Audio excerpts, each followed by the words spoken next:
Welcome back to the program. So, what are the global implications of Trump 2.0 and how are U.S. allies reacting? From funding Ukraine to the spread of right-wing nationalism, over the last year we've seen countries try to Trump-proof their own interests against isolationism and protectionism. French President Emmanuel Macron saying that he was ready to work together as we did 4 years ago. So let's get the view now from Europe with Macron's predecessor, the former French President François Hollande, who joined me on set here in London. What do you make, as the former leader of France and a current MP, of the election of Donald Trump 2.0? What's your reaction? This election was not so surprising because it allowed Trump to return as president of the United States, but it was the scale of his win which was really surprising. What will it mean for Europe when you see this shift, as you've just said, a massive shift to the right? At the same time, it's happening in Europe as well, even in your own country with Marine Le Pen, even in, Italy, in Hungary. There is this trend, which is certainly not unique to the US, and which is now rising in Europe, a return to a united Europe, nationalism, fear, and so on. But the various far-right movements getting inspiration from Trump are also anxious about what Trump is actually going to do. So that's to say, what Donald Trump is going to do now, and I know him sufficiently well to know that he will do what he says, higher tariffs, an appeal for European investment in the US, a commercial confrontation with China, which will weaken global economic growth. All that will be a major challenge for Europe.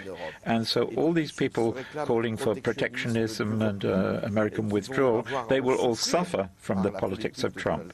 Anticipating his return, many Europeans try to Trump-proof, try to already set up their own defenses and responses even before the election. I just want to play what the current French President Macron said in Budapest at a meeting, a summit just this past week. Let's listen. There has been a strategic awakening that we must embrace as Europeans. We cannot entrust our security to the Americans forever. I believe it's also important to send a message that we are now providers of security solutions. This message hasn't always been properly heard or understood, but now that Trump is going not only to withdraw American forces stationed in Europe, there are US soldiers who are going to return home after all, but he will almost certainly ask NATO to share the burden of cost of the security of Europe. Obviously, the Americans will do what they want, but it is essential that Europe takes responsibility for its own security in proper agreement, of course, with the Trump administration. In your opinion, what will happen to Ukraine in this next administration, in the next 6 months? Well, we have to look at what Donald Trump says himself. He wants to stop the conflict in Ukraine, even in the space of a couple of days.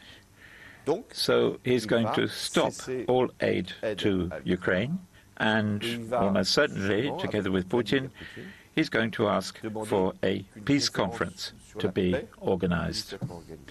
And this will mean abandoning the territories which are occupied at the moment by Russian forces on Ukrainian territory, which would be tantamount to a capitulation on the part of Ukraine. Can Europe thwart this process?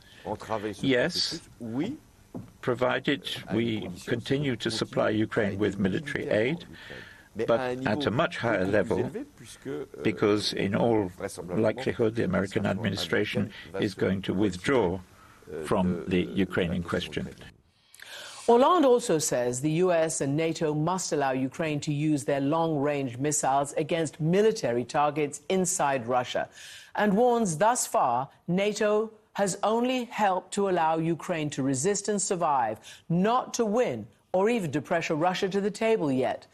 Meantime, in France, prosecutors are accusing far-right leader Marine Le Pen of misusing EU funds, and they're seeking to ban her from the 2027 presidential election. We'll be right back after this short break.